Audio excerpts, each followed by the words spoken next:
Bismillahirrahmanirrahim. Assalamualaikum warahmatullahi wabarakatuh. Innal hamdalillah salatan wa salaman ala Rasulillah sallallahu alaihi wasallam wa ala alihi wa ashabihi wa man tabi'ahu bi ihsanin ila yaumiddin summa amma ba'du. Puji dan syukur senantiasa dan tidak pernah bosan-bosannya kita panjatkan kehadirat Sang Maha Pencipta Allah Subhanahu wa Ta'ala, yang mana dengan limpahan karunia-Nya, rahmat-Nya, hidayah-Nya serta anugerah-Nya kepada kita semua, kita kembali masih diberikan kesempatan, kesehatan dan usia panjang oleh Allah untuk sama-sama dan senantiasa mengabdikan diri kita di jalannya dengan menjalankan segala perintahnya dan menjauhi semua larangannya. Salawat diringi salam juga tidak pernah lupa pula kita haturkan kepada junjungan alam Nabi besar Muhammad sallallahu alaihi wasallam, di mana dengan perjuangan beliau dan para sahabat beliau kita dapat mengenal betapa rahmatan lil alamin ajaran agama Islam sebagaimana yang menjadi keyakinan dan pengetahuan kita bersama. Bapak Ibu kaum muslimin dan muslimat yang dimuliakan oleh Allah, mengawali ceramah singkat kita pada hari ini, berhubung kita masih dalam suasana bulan Syawal, izinkanlah saya terlebih dahulu mengucapkan minal aizin wal faizin, taqabbalallahu minna wa minkum salihal a'mal wa kullu amin wa antum bi khair. Semoga Allah Subhanahu wa Ta'ala berkenan menerima seluruh amal soleh yang kita lakukan. Bapak Ibu kaum muslimin dan muslimat yang dimuliakan oleh Allah, sebagaimana yang sudah kita ketahui bersama, salah satu fokus dari dakwahnya Rasulullah sallallahu alaihi wasallam adalah akhlak budi pekerti. Secara khusus Nabi Muhammad sallallahu alaihi wasallam menyebut di dalam hadisnya, innama bu'istu liutammima makarimal akhlak. Aku sengaja diutus oleh Allah untuk menyempurnakan akhlak umat manusia.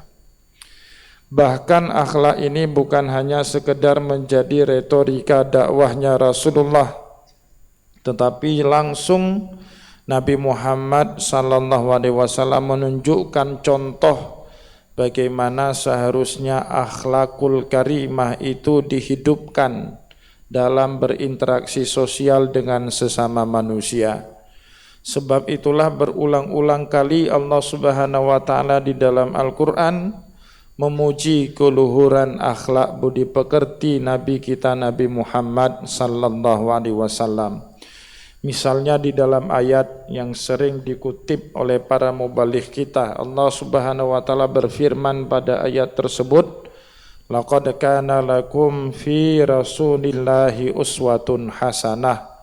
Sungguh telah ada contoh suri tauladan yang baik pada diri Nabi kita Muhammad sallallahu alaihi wasallam. Tidak cukup dengan ayat itu, pada ayat yang lain Allah Subhanahu wa Ta'ala kembali memuji akhlaknya Nabi Muhammad. Wa innaka la'ala khuluqin azim. Sungguh Muhammad, kamu memiliki perangai yang terpuji. Bapak Ibu kaum muslimin dan muslimat yang dimuliakan oleh Allah, di dalam kitab akhlak dan juga kitab tasawuf kita sering mendengar yang disebut dengan sifatul mahmudah, sifat-sifat terpuji, lawan dari sifatul mazmumah, sifat-sifat tercela. Standar akhlak umum yang diajarkan oleh Rasulullah mungkin semua kita sudah pernah mendengarnya. Jujur, tidak berdusta, amanah, tidak khianat, tepat waktu, ya tidak telat waktu, berbakti kepada orang tua, birrul waliden, dan tidak uququl waliden, berbuat durhaka kepada orang tua. Itu semua kita insya Allah telah mengetahui standar-standar akhlak yang diajarkan oleh Rasulullah SAW. Tetapi Bapak Ibu kaum muslimin dan muslimat yang dimuliakan oleh Allah, di masa hidupnya Nabiullah Musa, beliau pernah menyampaikan kepada umatnya Bani Israel tentang beberapa ciri khusus yang dimiliki kelak oleh Nabi akhir zaman. Nah, ini kemudian ceritanya dirangkum di dalam kitab Talmud. Jadi kalau kita umat Islam punya kitab suci namanya Al-Quran, dan juga punya hadis yang terhimpun di dalam berbagai kitab hadis seperti Sahih Bukhari, Sahih Muslim, Sunan Abi Daud dan seterusnya, maka Bani Israel juga punya hal yang sama, kitab suci firman Allah yang diturunkan kepada Nabiullah Musa namanya Taurat. Adapun kumpulan hadis yang diucapkan oleh Nabiullah Musa terhimpun di dalam kitab yang disebut dengan Talmud. Nah, di dalam kitab Talmud suatu hari Nabiullah Musa menjelaskan secara spesifik sifat karakter yang khusus ada melekat kepada Nabi akhir zaman. Maka Bani Israel pada saat itu bertanya kepada nabinya Nabiullah Musa, sifat apakah itu yang melekat? Makna melekat artinya wajib ada. Seorang nabi akhir zaman itu sifat yang disebutkan oleh Nabiullah Musa. Jika tidak ada berarti dia nabi palsu.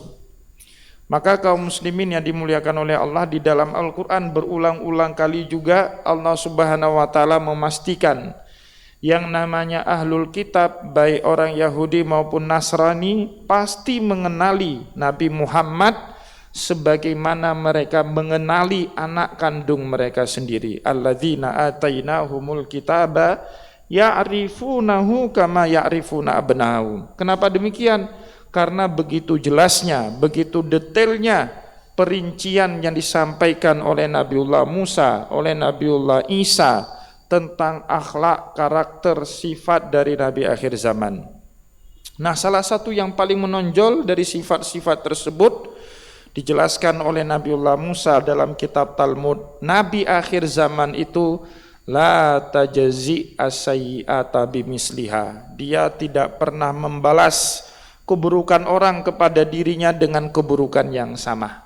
Nah, itu sifat Nabi akhir zaman, Nabi Muhammad sallallahu alaihi wasallam. Maka Bapak Ibu, kita bisa melihat dan membaca di dalam berbagai kitab hadis, di dalam berbagai kitab sirah, bagaimana Nabi Muhammad sallallahu alaihi wasallam dijahati oleh banyak orang, tapi beliau tidak pernah membalas kejahatan atau keburukan itu dengan keburukan yang sama. Misalnya di dalam Sunan At-Tirmidzi, Imam At-Tirmidzi menceritakan kepada kita suatu hari Rasulullah sallallahu alaihi wasallam kedatangan seorang tamu.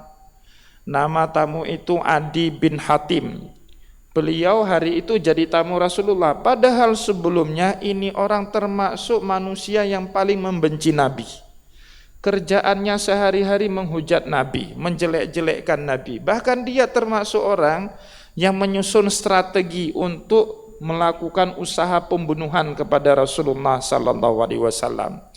Saat Nabi Muhammad kedatangan Adi bin Hatim, Rasulullah sallallahu alaihi wasallam sebelumnya telah mengajarkan kepada para sahabat dan juga tentu kepada kita semua ciri-ciri orang beriman itu, man kana yu'minu billahi wal yaumil akhir falyukrim dhaifahu. Ciri-ciri orang yang beriman kepada Allah dan hari akhir itu senantiasa memuliakan siapapun tamu yang datang kepada dirinya. Maka pada saat Nabi Muhammad kedatangan Adi bin Hatim, beliau sedang duduk di salah satu nampan di dalam rumahnya, dan kebetulan di saat itu di kota Mekah Rasulullah di rumahnya itu cuma punya satu nampan untuk diduduki oleh seseorang.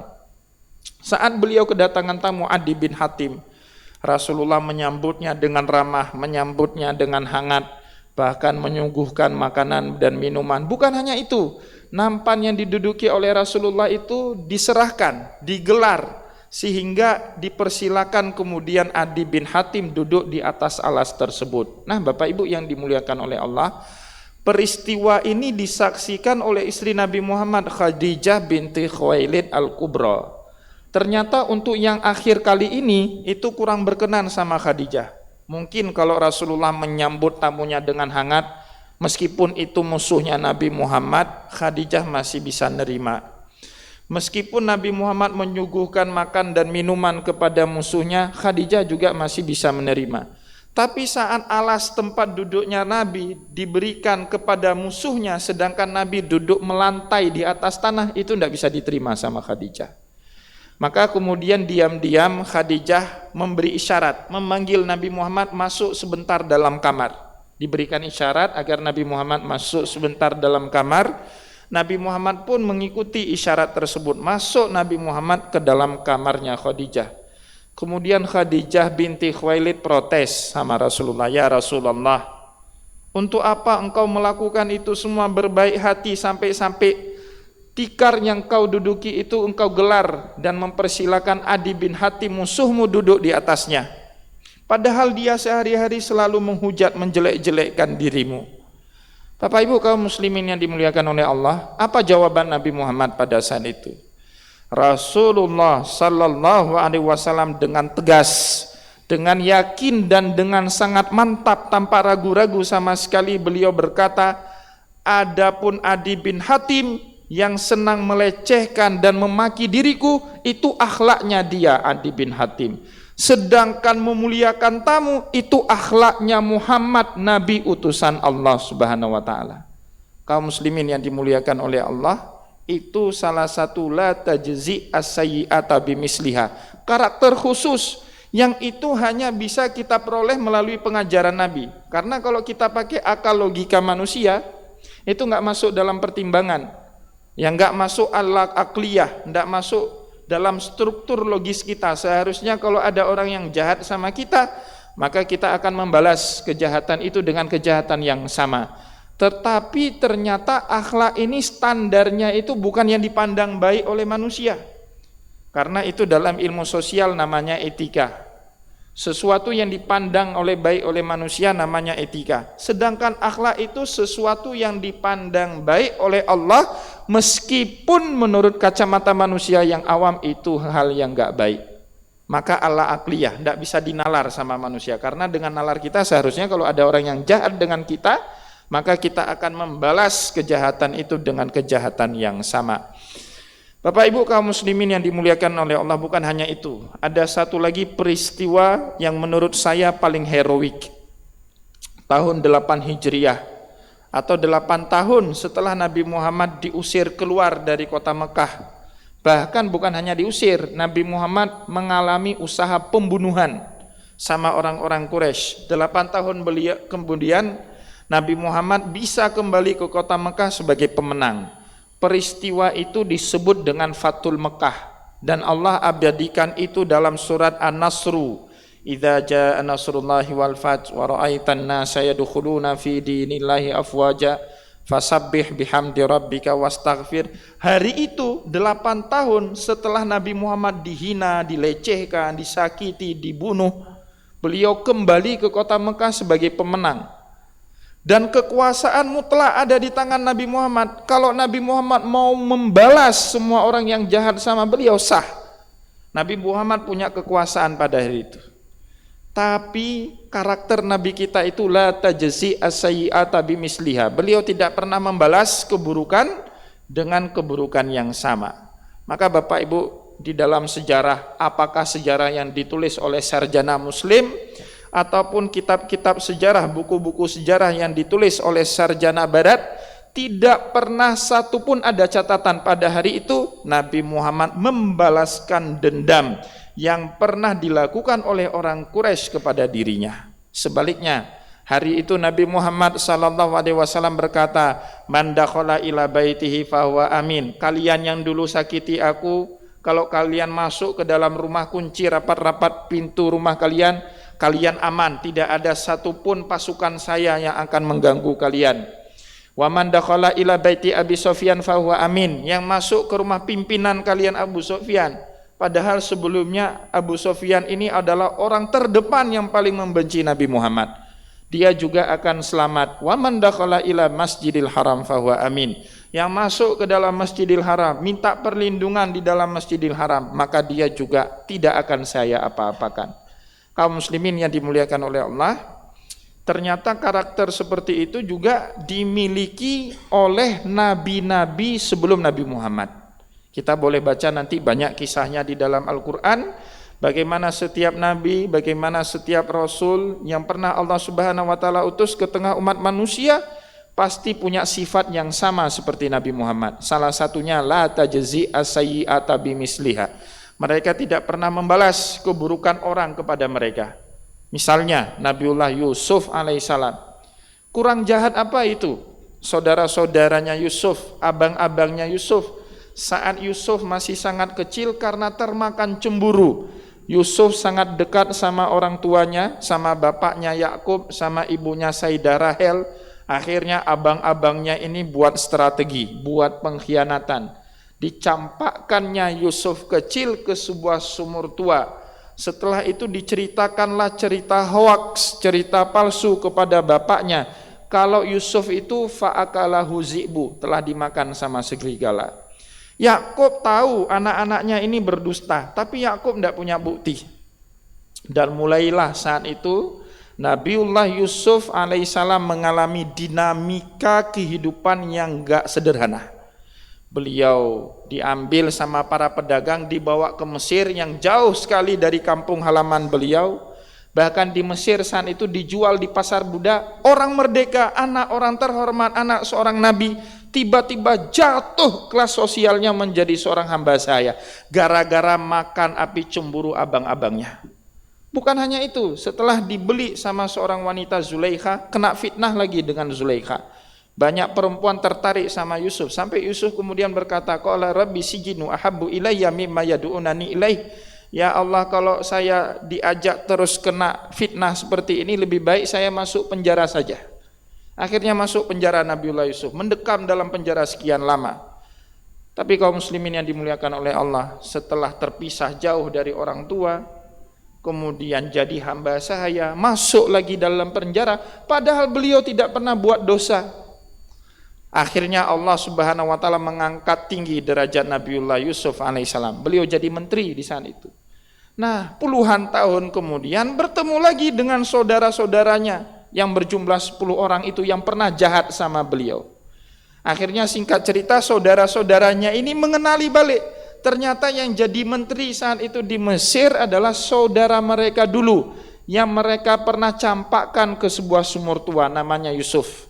Akhirnya mereka insaf, mengaku dosa. Qalu tallahi laqad asarakallahu alaina wa in kunna lakhatiin. Demi Allah, Allah telah mengangkat derajat dirimu tinggi-tinggi di atas kami, dan kami dulu telah bersalah, telah membuang kamu ke dalam sumur tua. Enak aja ngakunya seperti itu.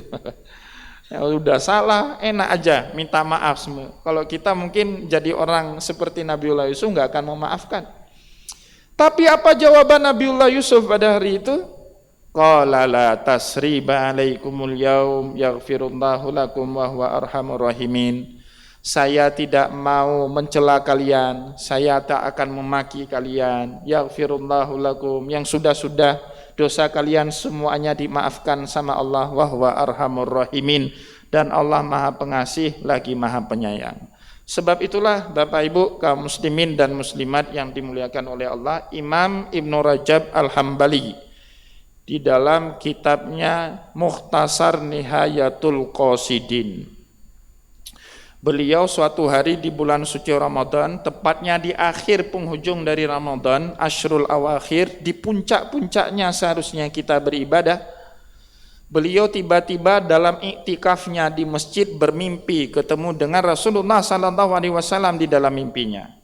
Dan kemudian beliau meminta nasihat kepada Rasulullah, ya Rasulullah, sepertinya sudah tidak ada lagi bahagian dari syariat Allah yang belum saya amalkan dalam kehidupan ini.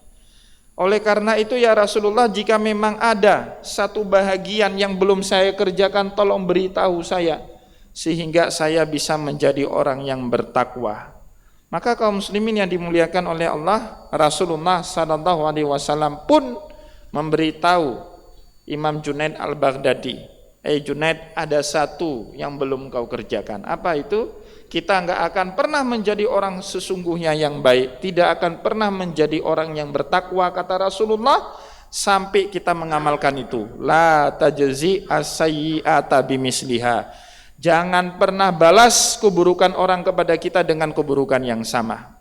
Maka oleh sebab itu Bapak Ibu, di bulan Syawal yang semangatnya adalah maaf dan memaafkan, saya menjadi heran ketika ada sebahagian teman kita, saudara kita, kawan kita yang kemudian berkata, berucap, saya nggak mau datang ke rumah dia karena dosanya dia dulu sama saya itu tidak termaafkan. Memang kurang berat apa dosa atau kurang berat pelecehan apa yang dialami oleh Rasulullah? Memang kita pernah merasakan lebih berat cobaan daripada Rasulullah, daripada Nabiullah Yusuf, atau daripada Nabi dan Rasul-Rasul Allah Subhanahu wa Ta'ala yang lain? Tentu enggak. Maka oleh sebab itu Bapak Ibu, semangatnya adalah semangat maaf memaafkan. Yang namanya manusia itu suatu hal yang sangat wajar kalau dia mengalami atau berbuat salah dalam kehidupan ini. Tapi yang enggak perlu kita pelihara itu sifat dendam, yang sulit memaafkan kesalahan saudara-saudara kita, karena kita juga pernah pastinya berbuat salah kepada saudara-saudara kita yang lain. Semoga nasihat singkat pada hari ini bisa menjadi pelajaran bagi saya sendiri dan bagi kita semua. Saya mohon maaf jika ada yang tidak berkenan. Wallahu muwaffiq ila aqwamit thariq wa nasrun minallahi fatun qarib. Wassalamualaikum warahmatullahi wabarakatuh.